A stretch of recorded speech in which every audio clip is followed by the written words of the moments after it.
আসসালামু আলাইকুম। আজকে আপনাদের সঙ্গে শেয়ার করব চিকেন ফ্রাই রেসিপি। বৃষ্টির দিন চিকেন ফ্রাই রেসিপিটি খেতে অসম্ভব সুস্বাদু ছিল। আশা করি রেসিপিটি আপনাদের কাছে ভীষণ ভালো লাগবে। চিকেনগুলো একটি প্যানের মধ্যে নিয়েছি, 2 টেবিল চামচ পরিমাণ পেঁয়াজ বাটা দিয়েছি, 1.5 টেবিল চামচ পরিমাণ রসুন বাটা দিয়েছি, 1 টেবিল চামচ পরিমাণ আদা বাটা দিয়েছি, 2 পিস লেবুর রস দিয়েছি, পরিমাণ মতো লবণ দিয়েছি, 2 টেবিল চামচ পরিমাণ মরিচ গুঁড়া দিয়েছি, 1.5 টেবিল চামচ পরিমাণ হলুদ গুঁড়া দিয়েছি, 1 টেবিল চামচ পরিমাণ ধনিয়া গুঁড়া দিয়েছি, 1 টেবিল চামচ পরিমাণ ভাজা জিরার গুঁড়া দিয়েছি, 3 টেবিল চামচ পরিমাণ রান্নার তেল দিয়েছি। তারপর সবগুলো উপকরণ একসঙ্গে মাখিয়ে নিয়েছি। একটু ভালো করে হাত দিয়ে সবগুলো উপকরণ মশলা দিয়ে মাংস মাখিয়ে নেবেন।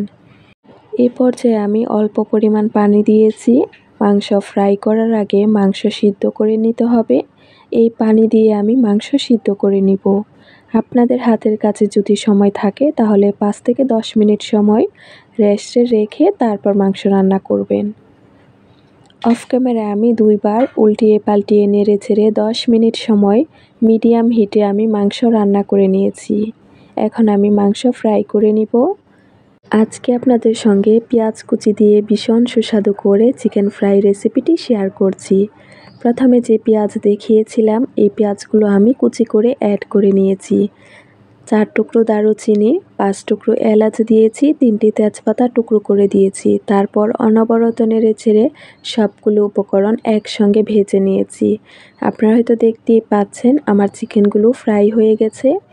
এভাবে একদম সহজভাবে আপনারা যখন খুশি মন চাইবে চিকেন ফ্রাই রেসিপি তৈরি করে নিতে পারেন। সসের সঙ্গে খেতেও ভীষণ ভালো লাগবে, গরম ভাতের সঙ্গে খেতেও ভীষণ ভালো লাগবে। আশা করি আজকের রেসিপিটি আপনাদের কাছে ভালো লেগেছে। সবাই ভালো থাকবেন, সুস্থ থাকবেন। আল্লাহ হাফেজ।